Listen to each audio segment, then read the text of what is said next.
दोस्तों, पैसा बोलता है में आप सबका स्वागत है। आज 26 सितंबर है। आज का वीडियो है 3 reasons to put stop loss. Okay, और ये वीडियो मैं क्यों बना रहा हूँ, ताकि आपको स्टॉप लॉस के पीछे का जो फिलोसॉफी है, जो फंडामेंटल है, वो समझ में आए। ओके, तो बहुत लोग बोलते हैं कि स्टॉप लॉस को कंट्रोल करने के लिए, वो सही है, लेकिन इसके पीछे का फिलोसॉफी क्या है। लोग जब बोल रहे हैं कि स्टॉप लॉस इसलिए लगाना चाहिए ताकि लॉस को कंट्रोल किया जाए, तो वहाँ पर stop loss as a tool दिख रहा है। ओके, लेकिन स्टॉप लॉस के पीछे का फंडामेंटल या फिर फिलोसॉफी क्या है। ओके, तो ये मैं आज अच्छी तरीके से एक्सप्लेन करूँगा। आप लोग तैयार हो जाइए। बिगिनर ट्रेडर्स के साथ बहुत बार एक मिराकुलस चीज़ होता है। ओके, तो वो मैं पहले एक्सप्लेन करता हूँ वो क्या होता है, और उस वजह से वो लोग स्टॉप लॉस का अहमियत नहीं समझते, और उसके वजह से बाद में उनका अकाउंट जो ब्लो हो जाता है। फॉर एग्जांपल, यहाँ पर ये जो ट्रेंड लाइन दिख रहा है, और वो ट्रेंड लाइन यहाँ पर जाके ब्रेकआउट दे रहा है। ये ब्रेकआउट दिख रहा है आप लोगों को। तो यहाँ पर रेजिस्टेंस, यहाँ पर रेजिस्टेंस, यहाँ पर रेजिस्टेंस, फिर से यहाँ पर छोटा सा रेजिस्टेंस, उसके बाद फाइनली ब्रेकआउट। तो बिगिनर ट्रेडर इसके बाद ट्रेड में घुसता है, जो कि काफ़ी सही रीज़न है कि 4 बार रेजिस्टेंस के बाद फाइनली ब्रेकआउट, तो ट्रेड में घुसता है। लेकिन वो बिगिनर ट्रेडर है, इसलिए वो स्टॉप लॉस नहीं लगाता है। तो उसके बाद क्या होता है, उसके बाद देखिए मार्केट एक गिरना चालू हुआ, वहाँ से ही जहाँ से उसने बाई किया था। मार्केट गिरना चालू हुआ, फिर फाइनली इस पोजीशन पे आके मार्केट थोड़ा सस्टेन करता है यहाँ पर। ओके, तो अभी क्योंकि उसने स्टॉप लॉस नहीं लगाया है, तो मार्केट गिरता गया। अभी वो वेट कर रहा है कि मार्केट रिकवर होगा।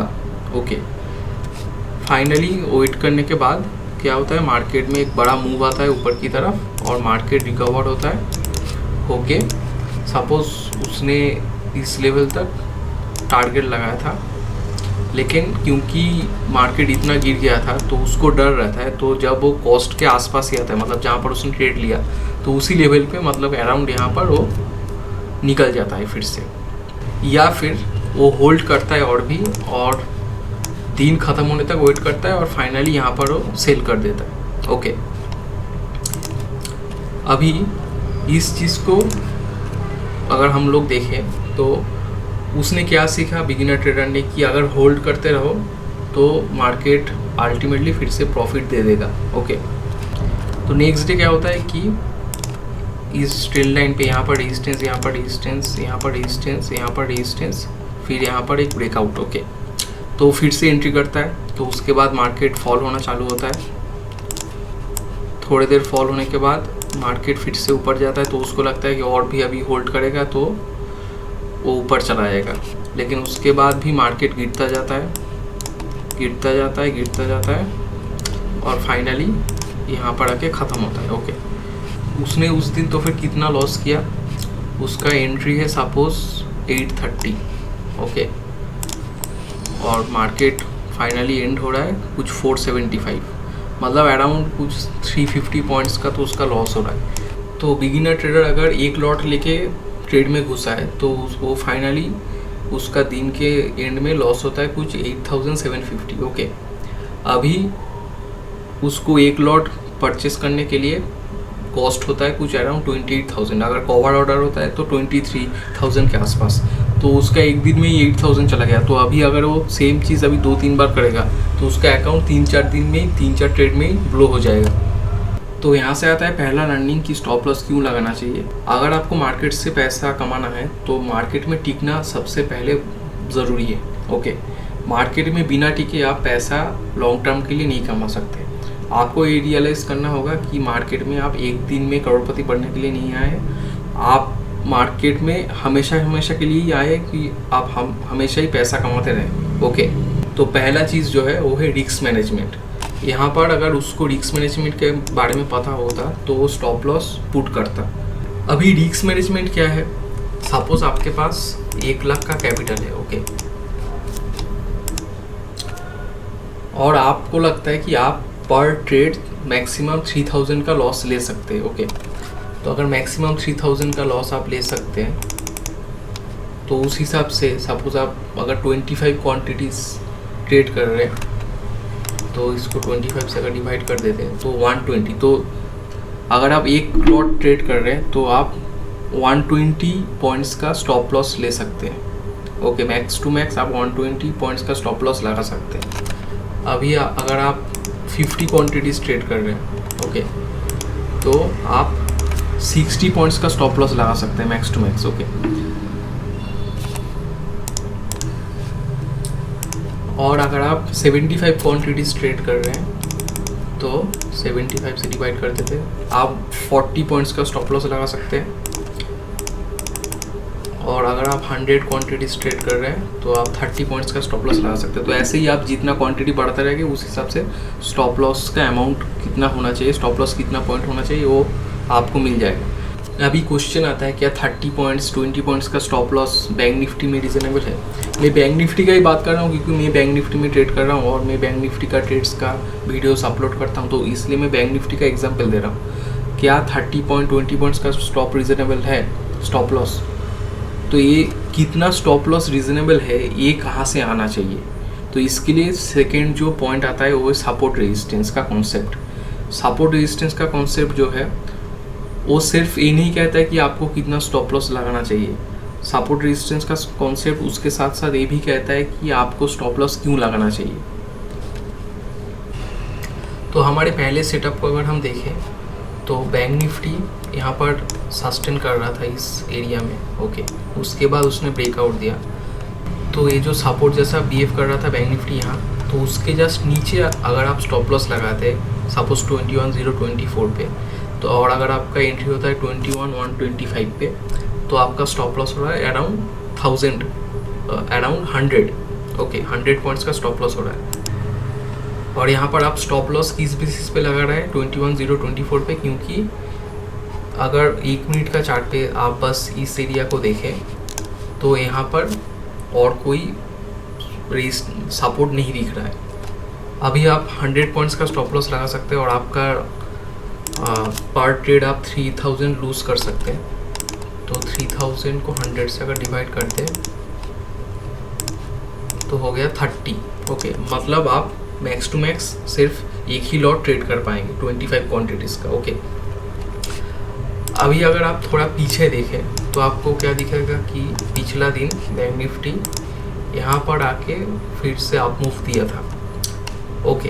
तो अभी इसके नीचे अभी आप एक रेजिस्टेंस देख सकते हैं, सपोर्ट देख सकते हैं। तो यहाँ पर अगर इस लाइन को आप देखें 2940 का, ओके, तो फिर आपका जो एंट्री है वहाँ से कितना पॉइंट्स का स्टॉप लॉस हो रहा है 2940, मतलब 60 कुछ 180 पॉइंट्स का स्टॉप लॉस हो रहा है, ओके। तो उस हिसाब से 3000 को अगर आप 180 से डिवाइड करेंगे तो 16 क्वांटिटीज आप ट्रेड कर सकते हैं। इसका मतलब आप एक भी लॉट ट्रेड नहीं कर पाएंगे, ओके। तो बेटर है कि अगर आपको ये दिख गया है कि देयर इज़ ए पॉसिबिलिटी कि बैंक निफ्टी उसके नीचे आ सकता है, मतलब इस लेवल तक आ सकता है, इस सपोर्ट को टेस्ट करने आ सकता है, तो आपको ट्रेड में घुसने का ज़रूरत ही नहीं है, ओके। तो ऐसे रिस्क मैनेजमेंट करना है कि अगर आपके रिस्क के पहाड़ आ जा रहा है तो आपको नहीं घुसना है। तो सपोर्ट एंड रेजिस्टेंस का कॉन्सेप्ट और रिस्क मैनेजमेंट काफ़ी इंटरट्वाइंड है, ओके। ये दोनों इंडिपेंडेंट नहीं है, दोनों एक दूसरे को कॉम्प्लीमेंट करते हैं।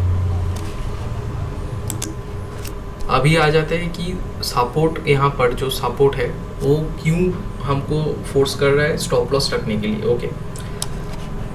फॉर एग्जांपल अगर हम बस इस पोजीशन, मतलब सपोज हम यहाँ से देख रहे हैं, यहाँ से मार्केट को देख रहे हैं यहाँ तक, ओके। तो हमको यहाँ पर क्या दिख रहा है कि इस सपोर्ट के नीचे हमको और कोई सपोर्ट दिख नहीं रहा है, ओके। तो पूरा खाली है, तो उस हिसाब से आपको पता नहीं है कि मार्केट और कितना नीचे जा सकता है। तो अगर बैंक निफ्टी इस सपोर्ट को ब्रेक करता है, ओके, तो बैंक निफ्टी सीधा नीचे जाएगा। इस हिसाब से आप स्टॉप लॉस यहाँ पर लगा रहे हैं, ओके। आप स्टॉप लॉस इसलिए लगा रहे हैं क्योंकि आपको पता नहीं है कि बैंक निफ्टी कितना नीचे जा सकता है। तो मैक्स टू मैक्स आप यहाँ तक का लॉस एफोर्ड कर सकते हैं, ओके। अगर उसके नीचे वो चला जाता है तो आपको वहाँ से निकल जाना चाहिए, क्योंकि अनसर्टेनिटी में रहना अच्छी बात नहीं है ट्रेडिंग करते समय। ये आपको एक्सेप्ट करना चाहिए कि ट्रेडिंग में काफ़ी ज़्यादा अनसर्टेनिटी है, तो जितना ज़्यादा अनसर्टेनिटी आप अवॉइड कर पाए उसको अच्छा है। अभी मैं जो रीज़न बताने वाला हूँ स्टॉप लॉस रखने के लिए, वो बहुत लोगों को अजीब लगेगा। वो रीज़न है कि मल्टीपल टाइम फ्रेम। ओके, तो इसके द्वारा मैं क्या बताना चाहता हूँ वो मैं अभी क्लियर कर देता हूँ। अगर आप मेरे कल का ट्रेड को देखें तो वहाँ पर आपको क्लियरली दिखेगा, यहाँ पर एक ब्रेकआउट आया था ये वाला।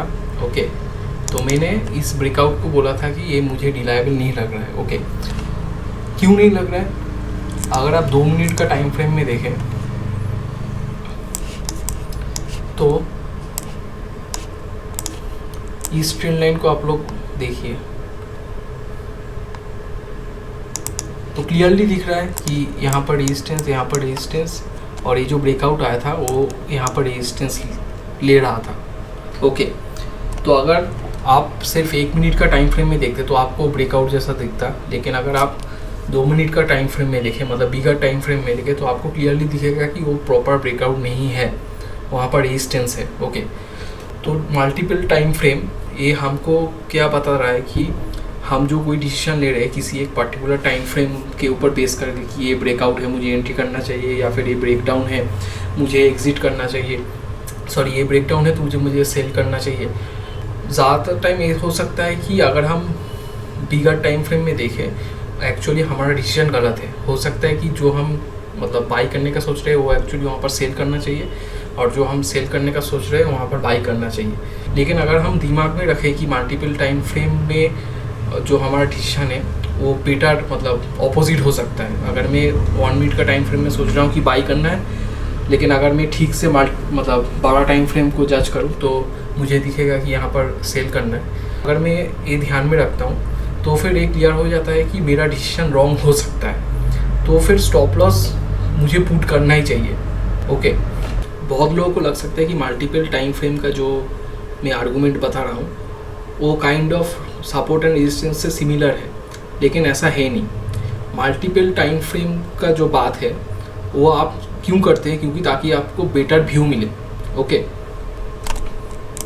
आप जो ट्रेड लेना चाहते हैं वो ट्रेड सही होगा या गलत, वो मल्टीपल टाइम फ्रेम आपको एक बेटर व्यू प्रोवाइड करता है उसमें। और इस अगर आप ठीक से कर पाए तो आप ट्रेडिंग और भी अच्छे से करते हो। मैं एक और एग्जांपल से समझाने का कोशिश करता हूँ। ये जो हम लोगों का एग्जांपल था जो मैं पहले लिया था सेटअप। ओके, तो यहाँ पर जो ब्रेकडाउन आ रहा है यहाँ पर, ओके, ये जो ब्रेकडाउन आ रहा है तो उसके बाद यहाँ से मार्केट रिवर्स क्यों हो जा रहा है। बहुत लोगों को क्या लगेगा कि ये सपोर्ट लाइन है यहाँ पर। ओके, ये पहला सपोर्ट लाइन इधर, उसके बाद ये सेकंड सपोर्ट लाइन, तो सेकंड सपोर्ट लाइन को यहाँ पर ब्रेक डाउन हो गया है तो हम लोग सेल कर सकते हैं। ओके, लेकिन आप अगर 1 डे का चार्ट पे देखें तो क्या दिख रहा है कि इस लाइन पे यहाँ पर सपोर्ट, यहाँ पर सपोर्ट, यहाँ पर सपोर्ट। ओके, तो इस वजह से वहाँ पर भी सपोर्ट जैसा एक्ट हो सकता है। अगर ये आपको दिख जाता तो आप वहाँ पर सेल नहीं करते। तो फिर एक बार पहले से समझ लेते हैं 3 रीज़न क्यों स्टॉप लॉस पुट करना चाहिए। पहला है रिस्क मैनेजमेंट, दूसरा है सपोर्ट एंड रेजिस्टेंस कॉन्सेप्ट, तीसरा है मल्टीपल टाइम फ्रेम। ओके, अब ये जो तीनों चीज़ है ये मतलब ऐसा नहीं कि तीनों इंडिपेंडेंट है।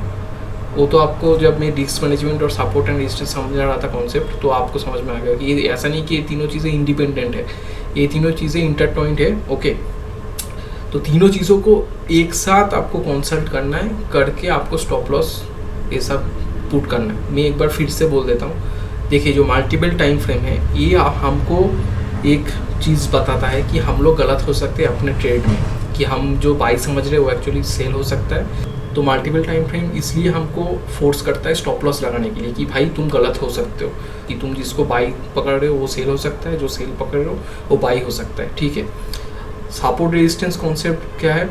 सपोर्ट रेजिस्टेंस कॉन्सेप्ट क्या इंश्योर करता है कि यहाँ पर ये जो सपोर्ट था तो यहाँ पर ये ब्रेकडाउन आया तो आपको पता नहीं है कि ये इसके नीचे का सपोर्ट कहाँ थे। अनटिल एंड अनलेस आप 1 आवर का चार्ट देखें तो सपोज, या फिर 1 डे का चार्ट देखें तो सपोज आप देख नहीं रहे तो आपको पता नहीं है कि वो कितना नीचे तक जा सकता है। ओके, तो अगर आप इस ब्रेकआउट पे बाई कर रहे हैं और इसको नियरेस्ट सपोर्ट पकड़ रहे हैं तो आपको पता नहीं कि अगर ये सपोर्ट ब्रेक होगा तो नीचे कहाँ तक जा सकता है, तो इसीलिए आप उस सपोर्ट पे स्टॉप लॉस लगाते हैं। ओके, और तीसरा जो इम्पोर्टेंट चीज़ है रिस्क मैनेजमेंट। तो अगर आप यहाँ पर एंट्री करते हैं तो आपका एंट्री सपोज है 21,125 पे और आपका स्टॉप लॉस है कुछ यहाँ पर। ओके, तो स्टॉप लॉस है अराउंड 2925, यानी कि कुछ 200 पॉइंट का स्टॉप लॉस। तो अगर आप 3000 रुपीज़ पर ट्रेड एफोर्ड कर सकते हैं लूज़ करना, तो 3000 को 200 से डिवाइड करते हैं तो आपको मिलेगा 15। तो 15 क्वांटिटीज़ आप ट्रेड कर सकते हैं, लेकिन एक लॉट बैंक निफ्टी मतलब 25 क्वांटिटीज़, मतलब आप कोई भी लॉट ट्रेड नहीं कर सकते। ठीक है, तो ये हो गया रिस्क मैनेजमेंट। तो आपको रिस्क मैनेजमेंट बता देगा कि आप कितना लॉट ट्रेड कर सकते हैं, और रिस्क मैनेजमेंट ही इंश्योर करता है कि आपको स्टॉप लॉस लगाना चाहिए, क्योंकि अदरवाइज आपका अकाउंट जो है वो फ्लो हो जाएगा। होपफुली आपको वीडियो अच्छा लगा है और आपको तीनों पॉइंट समझ में आ गया है। अगर आपको कोई क्वेश्चन है या फिर और कोई क्वेरी है तो आप ज़रूर कमेंट सेक्शन में बताइए, और वीडियो को लाइक कीजिए, शेयर कीजिए और चैनल को सब्सक्राइब करना मत भूलना। Thank you.